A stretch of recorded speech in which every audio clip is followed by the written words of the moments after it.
আসসালামু আলাইকুম রহমতুল্লাহ। আজকে চলে আসলাম ঘুরতে পদ্মা সেতুর মধ্যে। পদ্মা সেতু ব্রিজের উপরে বড় ভাই মুফতি মাওলানা মানসুর সাহেব ভাইকে নিয়ে আসলাম। আমরা আছি এখন পদ্মা সেতুর উপরে। ভাই কেমন লাগতেছে?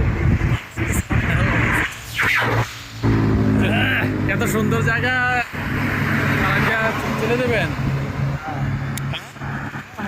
আরো কিছুক্ষণ থাকি। আরে বাড়িতে বাড়ি বাড়ি করে তো জীবন শেষ করে দেবো নি। আরো থাকি কিছু পদ্মা সেতুর উপরে আছি, ভালোই লাগতেছে। বন্ধুরা যে যেখানে থাকো না কেন, আসলে এইসব জায়গা মিস করে লাভ নাই। অবশ্যই ঘুরতে আসবেন এখানে।